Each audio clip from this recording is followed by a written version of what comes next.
Welcome to the Startup Grind. So please give it up for and Miura-Ko and Mike Maples. Let's give him a welcome.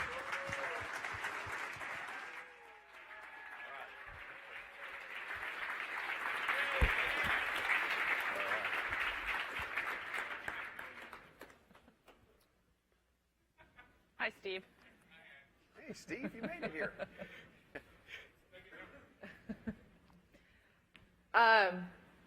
So why don't we kick this off by I'll ask you, Mike. How did you end up here? How did you end up in venture?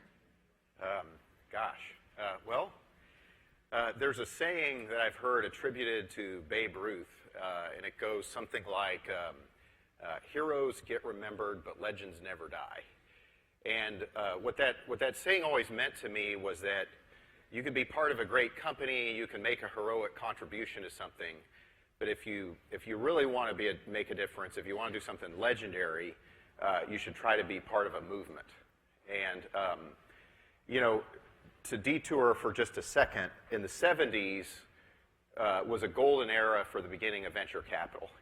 Before the 70s, most people who did venture capital investing were East Coast buy low, sell high types. And people like Eugene Kleiner, Don Valentine, Tom Perkins invented the venture model as we knew it in the 2000s. They created a model where people would join the boards of these companies and be activist partners of the entrepreneur. And so in the 2000s, what I saw happening was that the cost of starting a company or proving an idea was collapsing. And we believed that, that the implications of that were going to be very profound, and that there was an opportunity to create a firm that was built from the ground up around that set of guiding principles, that there would be a new model of entrepreneurship that would be based on low-burn experimentation, and that the relationship between the VC and the entrepreneur was going to have a secular shift, where the entrepreneur would have more power, where capital was less important, and that the entrepreneurs who were super achievers would have a choice of the people that they could work with. And so it was all about starting a firm that would sort of be based on those first principles.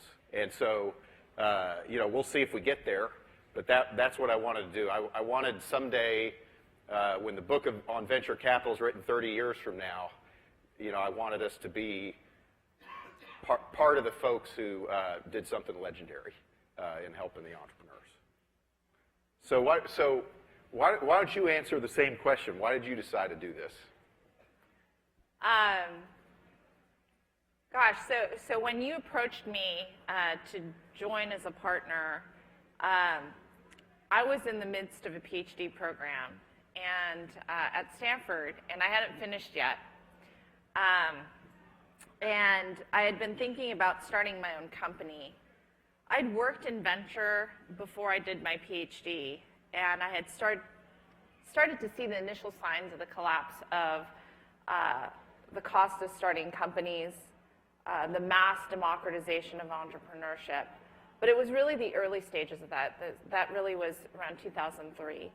As I started the PhD and I saw in the engineering school all the kids around me first leveraging blade servers to put up services really quickly on the cheap, moving into the cloud, and that was actually becoming a reality. That became a real impetus for a lot of us in the grad school to start thinking about starting businesses, because it was so easy now. It's so easy to try something. And so in that process, when I was trying to figure out what I was going to do next and what company I might build, I went and talked to a bunch of mentors, one of which was actually Steve Blank over here. And a couple of these people told me, well, I needed to go and talk to an angel or two and go see what they were seeing. And one of the people that kept coming up was Mike, and he had been a mentor in one of our classes. And he'd been doing such a bad job of mentoring that I'd yelled at him at one point. And I always But thought that team got an A+. They got an A+ because I made him become a better mentor. They don't ask how. They don't ask how. And so that's always the start to a great relationship, right? My yelling at someone. And so and then the team getting A+. So I reached out, and he was really nice enough to let me come and take a look at the companies that were pitching him at the time. And I just remember thinking to myself, I've never seen this kind of velocity of not only really great and amazing undiscovered entrepreneurs, but you have to remember this is in 2007, late 2007, early 2008. No one was providing them capital. And so when Mike approached me and said, this isn't a venture-backed startup, but you could think of me as a backed venture startup, was this mental jujitsu. I was really captured by that, because the notion that you can actually create a new kind of venture capital firm at that point was really unheard of. No one was doing it. And the notion of building your own culture and defining what that might look like and who we might be, and being a part of that, being a co-founding partner, was undeniably exciting. But at the same time, I feel like what I felt at that moment was what a lot of entrepreneurs must feel, right? So collapse of the financial industry, so everyone, including my mother, my friends, they're all saying you'd be crazy to start up a financial services company in this moment. And a lot of people are telling me I need to finish my PhD. A lot of people are also offering to introduce me to some of the larger firms, which would be much more secure and safe. Well, I wasn't even allowed to have my sign on the door, so remember, I was subleasing from Roxrow No one Pharma? could find us at that point. Yeah, I called it my undisclosed secure location. So entrepreneurs would come up to the window and be They'd looking like try to through. peer inside. I'd be like, oh, that's my meeting. And I'm like, oh, this is the guy I'm going to work with. And so it was this sort of really interesting opportunity that I couldn't deny was something that emotionally tugged at me. And so in that moment, I took a few weeks to continue to work with Mike, and I just had this feeling I had to sort of bet on this as an opportunity, and super glad that I did. So there's one thing, I guess I'm breaking the rules. You're potentially supposed to ask me a question, but I just had a thought here. So You can ask me I thought might be kind of there. So I'm just going to say something, He and never hopefully follows it's the useful. rules anyway. Yeah. So I don't know how many of you have paid attention to what's been happening in chess in the last 20 years. But for me, it's an interesting metaphor of what's about to happen in entrepreneurship. So up until about 2000, the best human in the world could beat any computer at chess. And then in 2000, roughly that time frame, the best human in the world could not beat the best computer in the world at chess. And now the best computers in the world will crush humans at chess. Well, okay, what are some of the interesting sidebars that have happened because of that? Well, now you have kids showing up out of nowhere at Norway becoming some of the best chess players in the world because they could play against computers on the internet. Before computers were better than people, you had to be in the right chess clubs. You had to know the right people. You had to be in the right networks. Now you no longer have to be. Back in the 70s, Bobby Fischer arrogantly said that he would give any woman in the world knight odds and beat her in chess, which basically means he'd take his knight away and still win. Well, now some of the top 10 players in the world in chess are women. And so what happened in chess was that the accessibility breakthroughs to becoming great collapsed. What also happened was people could study how computers played. Women could know if they were being too risk-averse at chess. Men could know if they were being too reckless at chess. People could analyze whether they were overly focused on making elegant moves when the risky move would have been better. And so we have a belief that the same is going to happen with entrepreneurship, that when the cost and the risk of trying an idea collapse, the accessibility breakthroughs to entrepreneurship increase, and the creative class gets unshackled to try ideas, and they no longer have to have gone to the right school, and they no longer have to have been in the right club. They no longer have to be anointed by the high priest of Sand Hill Road. They only have to be hackers who want to do it their way. And so part of what I think is going to matter in the next 20 years is I believe we will see a female Zuckerberg. I think we'll see a black Zuckerberg. I think that we will, and it's not because of affirmative action, and it's not because of these link bait seeking arguments that people have that are goofy in the press right now. It's because entrepreneurship and innovation are being democratized, and the trend is going to inexorably shift to that over the next 20 years, and that's going to be an important thing that does incalculable social good. And so I think part of what we want to do here is be sort of part of the momentum for that. You know, to be part of the, it's not an affirmative action thing, but it's sort of recognizing the momentum as it is and sort of helping be some of the good guys that accelerate that. So, so anyway, sorry for the diversion, but yeah, I mean, I guess love that that wasn't argument really a too, question. because I mean, from my perspective, it's just been.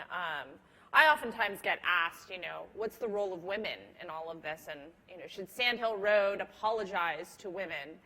And my perspective is, and usually men ask that, and which men are the ones who are asking that, and my perspective is, you know, especially with our portfolio, one thing I'm really proud of is that we have invested in a lot of different types of minorities and women, but we haven't invested in them because of that fact. That wasn't a criteria that we were looking for.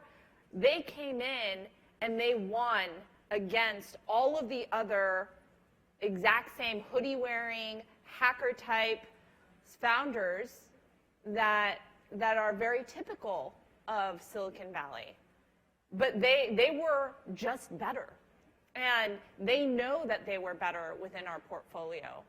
And so I'm really proud of those entrepreneurs, that they stood out on their own merits. And they can be rest assured that their business also stands on their own merits. And we believe that there's huge momentum in all of these different areas, that when we talk about the democratization of entrepreneurship, it really means that. It means that on the notion that there's a mass equalization of opportunity that's coming. And so we're proud to be a part of that movement. So, Ann, let's talk about entrepreneurs. What do you look for in a startup? Because probably a lot of people in this room are starting a company or thinking of starting one, and so I think it'd be helpful to describe what you look for, to the extent that we even have a model. We don't really have a model. Whatever we're feeling in the moment.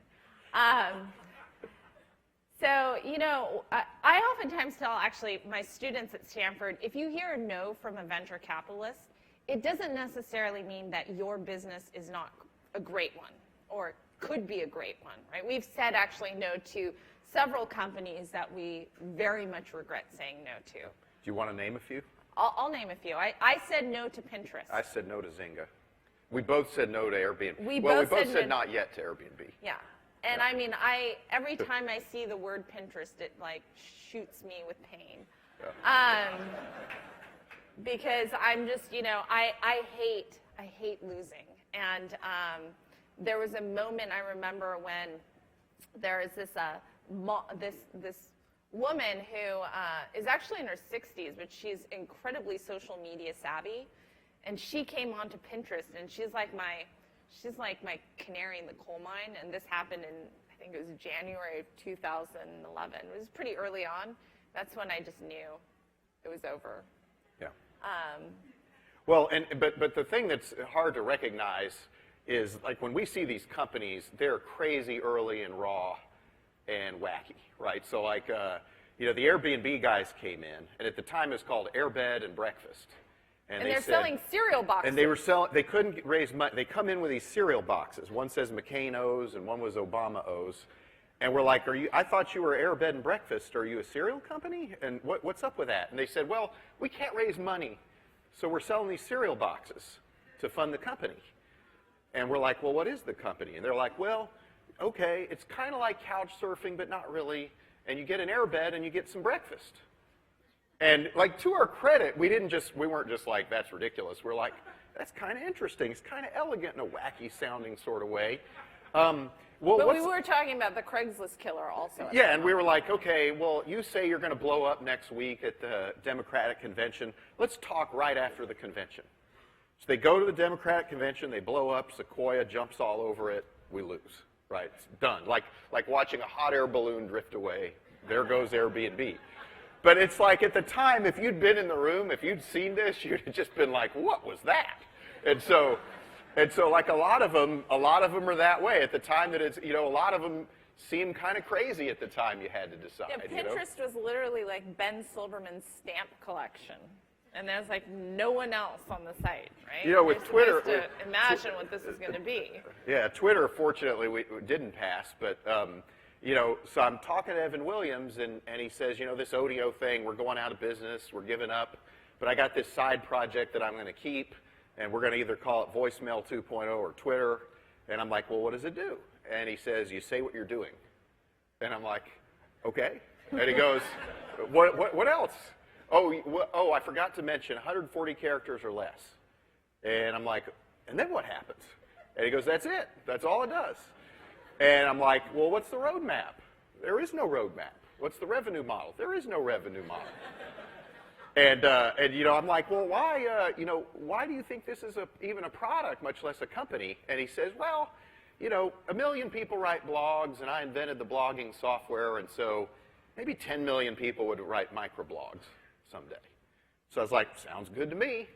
But it's like, that's literally the level of information you have, at the time you have to decide on these things.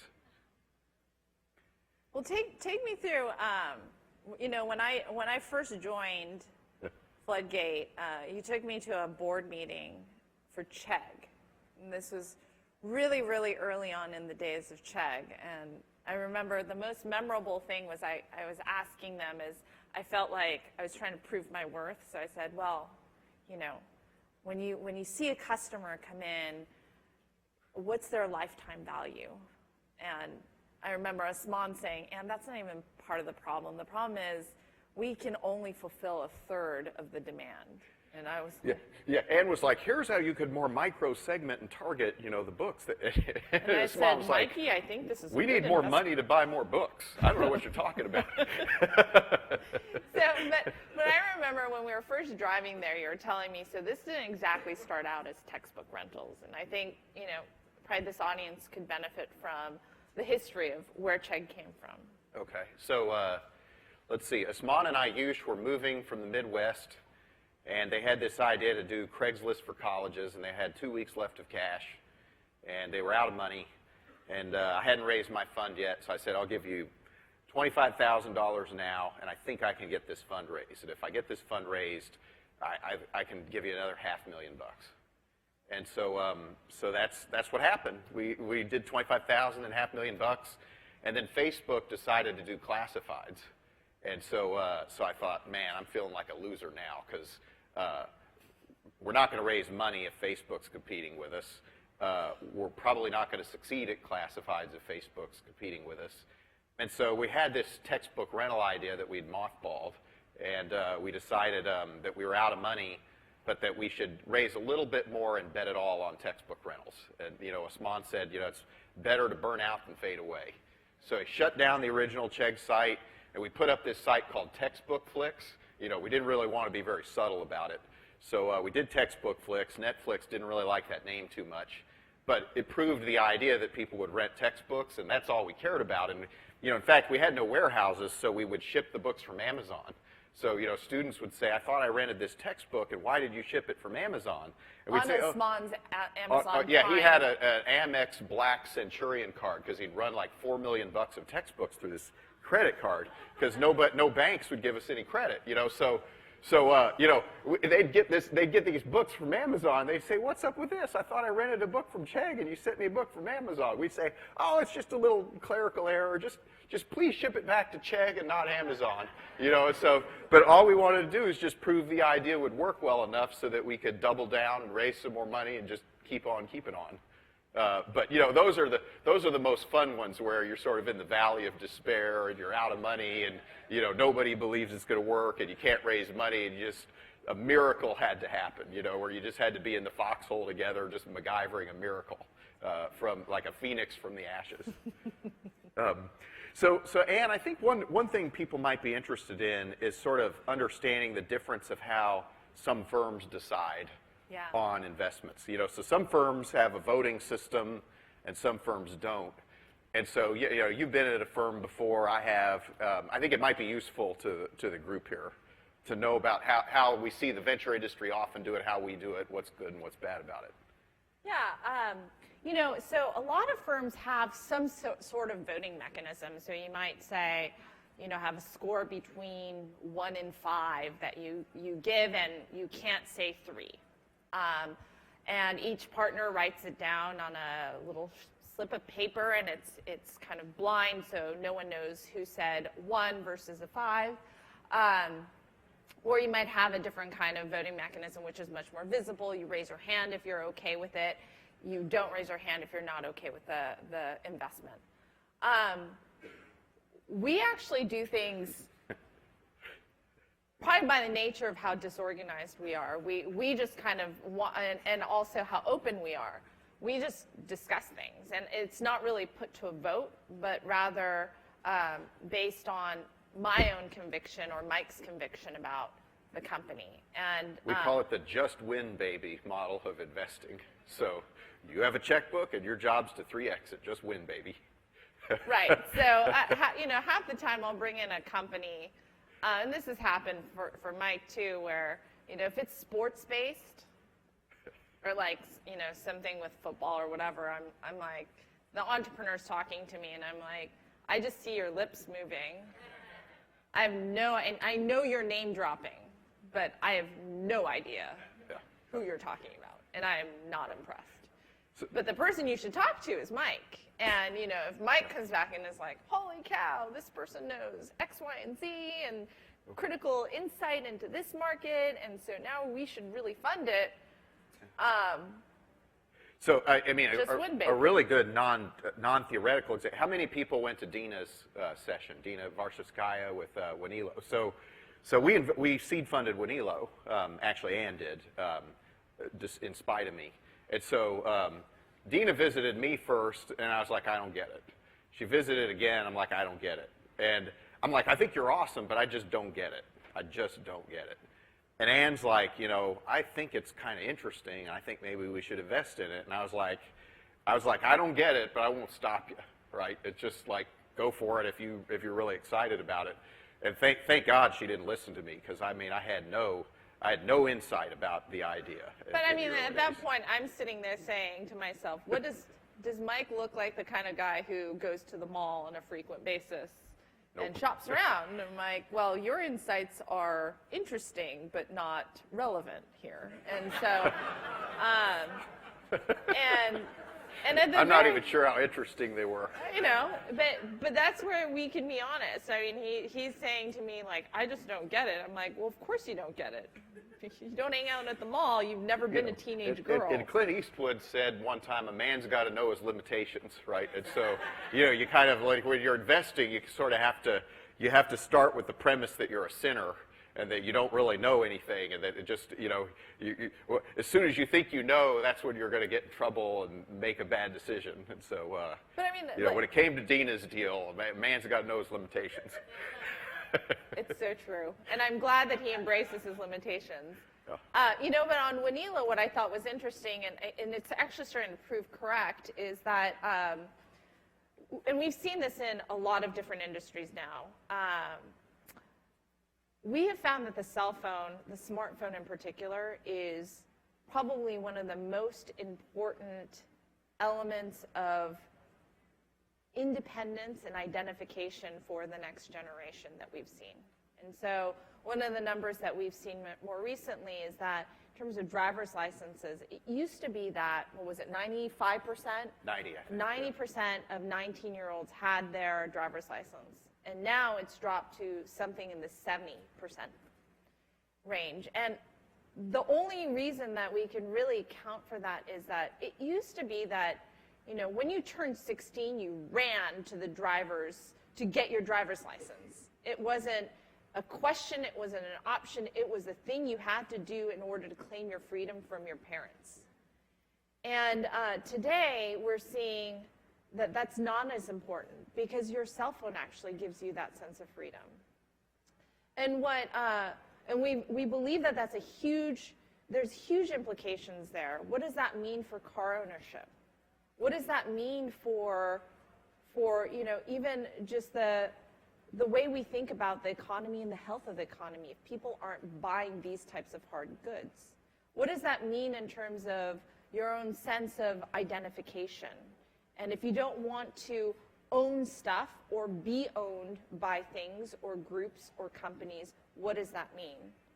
And if we think about that, the reason why I think it's important for a company like Wanelo, we saw in this last retail session over the holidays that a lot of these retailers are no longer seeing teenagers coming into their stores. That is a huge issue. Where are they going? They're on their phones. And if you have a product feed on your phone, and that is now your mall, that is a big idea, right? If you have an application on your phone that can get a driver to your doorstep, like Lyft, that's a big idea. And so at the really early stages, as we were saying, the ideas look kind of zany, but if you have a way of grounding yourself in what's important, you can start to see the general movement, the trends that are most important. And that's ultimately how we make these investments. So I'm thinking that some people might have some questions in the audience, so we'd be happy to take questions if that's helpful. It's a little bit hard to see from here. One guy over here. Okay. Why don't Okay. Oh, I think this may be a great question for both of you. So what do you see coming up next that's really huge in terms of an application? Like, no one's going to obviously outdo Google. You know, Facebook has social and so on, and Twitter has the microblogging. What do you see coming up that could be something that's a huge disruptive area? I know people have said, besides big data, maybe personal data is one example, but what others? Yeah, so my answer might be satisfying on one level and not so on another level. So I think the question is, what are you seeing as the next big thing? So, you know, I tend to look at the tech industry as evolving in waves. And so when I was a kid, it was the PC revolution, and it was client-server, then the internet, and social networking, and Web 2.0. And now I think, roughly speaking, it's about this kind of world of billions of nodes and millions of clouds, you know, all connected to each other, mashing up data, talking to each other. What some people call the Internet of Things, which I hate as a term, but it's sort of something related to that. But in general, what I find is the best opportunities I ever find start with just a hypothesis like that. You know, so in 2005, I was like, the web is about to become a platform. It's kind of time to get the party started again in consumer internet. And I'm just going to go hang out with the people that I think are the prime movers in that area, and the dots will just forward connect. You know, so I don't really look at it as a deal flow, predict the future kind of business. I just try to find really interesting meta areas that could be transformational, and then I try to find who the prime movers are, and I just think that I just have the faith that the dots will forward connect if I do that and spend enough time with those kind of people. So I always find, I like to say that I'm like a bird spotter, right? I don't know what it's going to look like before I see it, but then I'll spot something and I'll be like, yeah, now that's interesting. It's kind of crazy, but if it works, it could be huge. And so that's how I normally. But I don't really have a very good taxonomy to describe, you know, these are the areas of interest and what the future is going to be and that kind of stuff. I mean, Ann, you're probably more thoughtful than I am. Well, no, I think it's the same for me. If you look at even my portfolio, it ranges from, you know, a clean tech device that's actually generating electricity for the residential home out to something like Wanelo or Modcloth, right? So the range is pretty big. But as I've already spoken about before, it's, radical science is an area I'm really interested in because I have a PhD. It's sort of the thing that I really get attracted to, particularly anything involving mathematics and algorithms. That's an area that I really love. So real core technical insights there, on top of which really interesting, large, sort of platform-oriented businesses can be created. That's an area that I'm always looking at. But beyond that, it becomes more like bird spotting. Yeah, I'll let you. Hi, this is a question for both of you as well. You talked early on about the democratization of entrepreneurship, and I also heard 3x versus the typical 10x returns. So my question is, with democracy, are you also going to get an end to the era of unicorns and basically a start of just, more general success for more people versus a few? Do you want to go first this time? Well, yeah, I mean, so on stage here we have, to my right, a man who actually believes in what we call thunder lizards. And so, Aileen came out with a study on unicorns. Before that, we've had several discussions and talks we've given in the past around what we call thunder lizards. And so thunder lizards, Mike can tell you much better what it is. But they are, we believe that there are 15 legendary companies that are born in any given year. And even though we're a small fund, we have big ambitions. And we want our outsized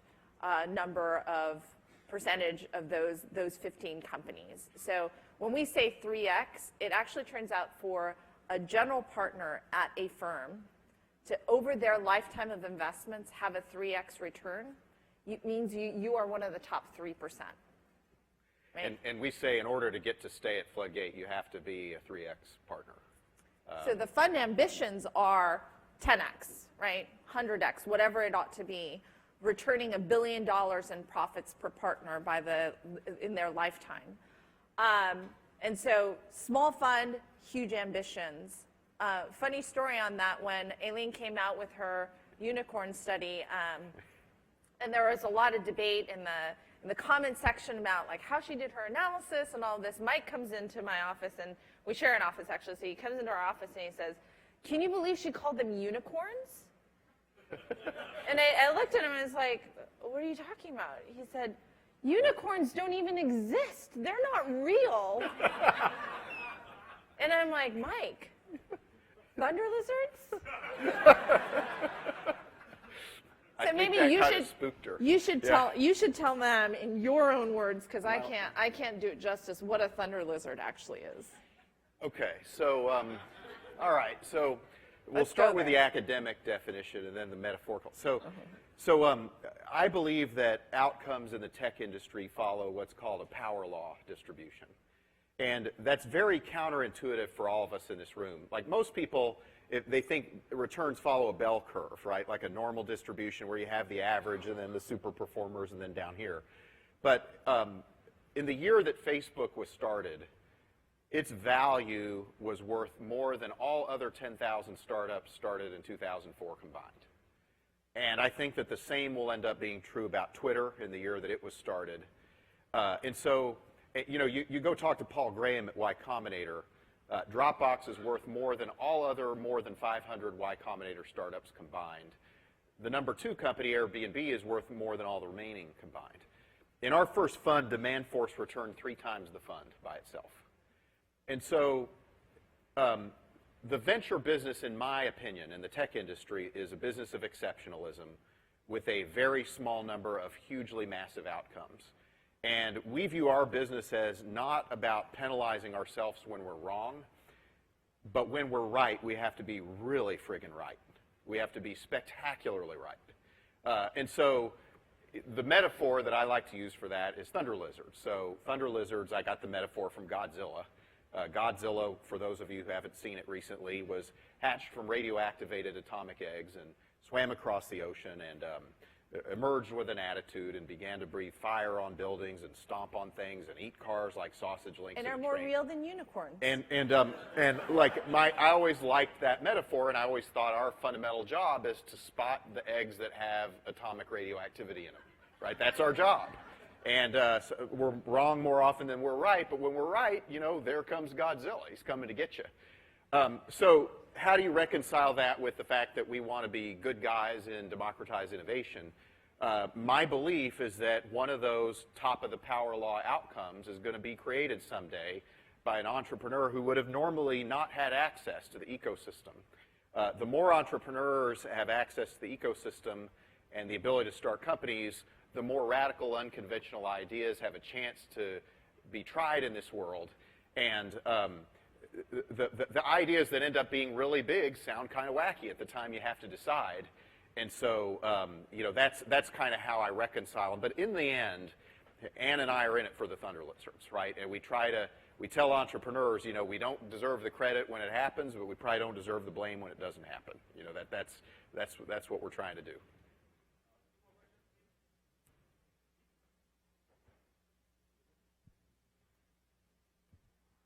Hi, just a quick question. My name is Payman, and I have a team that's between two different countries. So here in the Silicon Valley and in the Philippines, like, do you guys usually invest in those types of startups? What do you guys look for in the founders in terms of, you know, the dynamics between the team? I'd say typical for us is to invest in places where it's a bike ride away. And the reason has nothing to do with, oh, Silicon Valley superior, any of that stuff. It's just we are more capable of evaluating things at a 30-mile radius of Stanford than we are anywhere else in the world. We also believe that Silicon Valley is purpose-built as an ecosystem for massive acceleration. And so there are great startups that happen throughout the world, but the ones that are going to be worth tens of billions of dollars generally benefit a lot from being in Silicon Valley because the ecosystem is all set up to massively grow the pie at the expense of everything else, right? And so we tend to have that as our, when we get on a plane, we're always asking is what we're leaving better than, or what we're going to better than what we just left. And it's hard to answer that question in the affirmative. Having said that, you know, we hunt thunder lizards, right? So wherever there's a valid chance of seeing one, we're bird spotting or lizard spotting in this, as it were. I don't know, Ann, do you want to, how can you top that answer? Really, I don't think I can.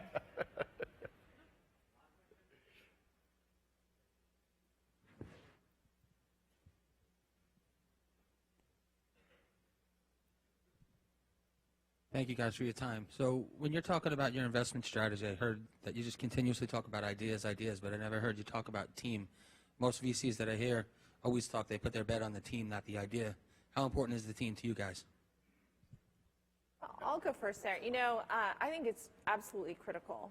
So, and I think that's no surprise. When you're investing in the stage that we invest in, you know that the idea is going to morph and change. And so there's a huge component of that what we're looking for is a team that's capable of driving.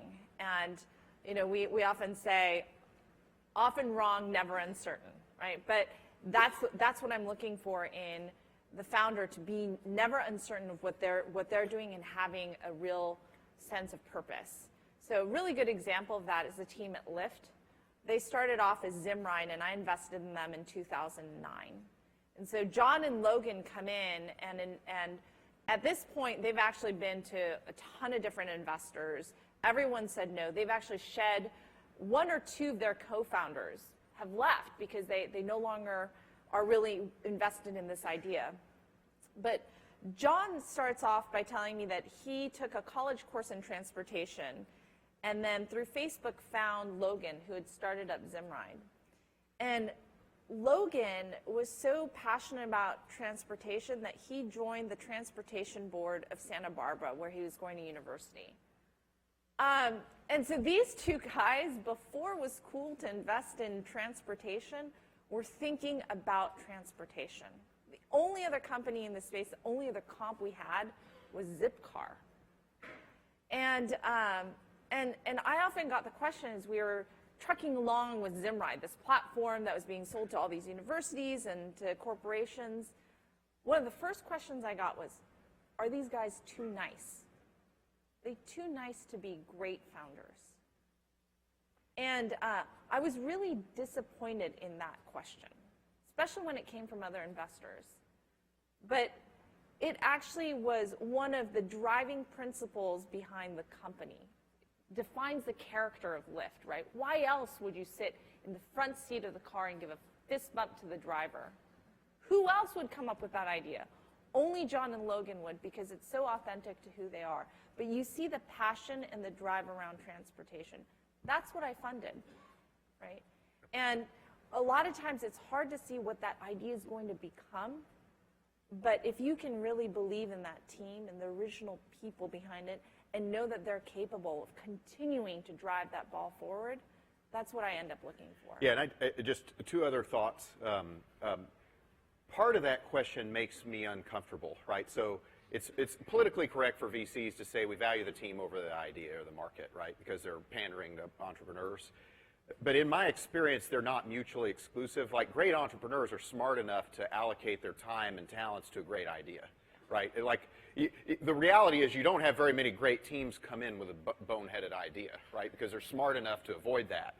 And so I think that key in what Ann was saying was that great is one thing in terms of just the absolute empirical greatness of the team, but one of the things we really look for is authenticity. You know, we like entrepreneurs where you say, I can't imagine them starting anything but this company. And, you know, too many entrepreneurs are just doing entrepreneurship, you know, and you know, Evan Williams, when he started Twitter, had started Blogger before, right? He was an authentic blogging type of persona. You know, Susan Koger, right, at Modcloth, had been thrifting for clothes and dresses since she was 13, right? You're going to back that one rather than 3 Stanford MBAs who've done a market analysis and heard that mobile fashion is going to be hot, right? And so I would put like a little bit of a fine point on the quality of the team. We really like the teams that are very authentic to the opportunity, that have a non-consensus but right point of view by virtue of their authenticity, and who they're going to do the startup even if they couldn't raise the money, right? Because they are going to inflict that company on the world. With you or without you, right? And those are the people who win because, you know, love conquers all in startups. And if you're going to be faced by tons of near-death experiences, and if you don't authentically love the idea with all the passion in your being, you'll give up, right? But if you're totally convinced you're right, it'll be that love of the idea and the unconventional wisdom that you have, where you're positive you're right, that'll be what sustains you. And it's only over when you decide to quit. So, you know, authenticity to us matters because it gives us the chance to be non-consensus and right, which is where you make the money. But it also lets you know that you're working with somebody who's at the right level of persistence and authenticity to follow through on the idea and really make it happen. So I think our time's up, right? Yeah. Please, let's give it up to Ann and Mike from FLOODGATE.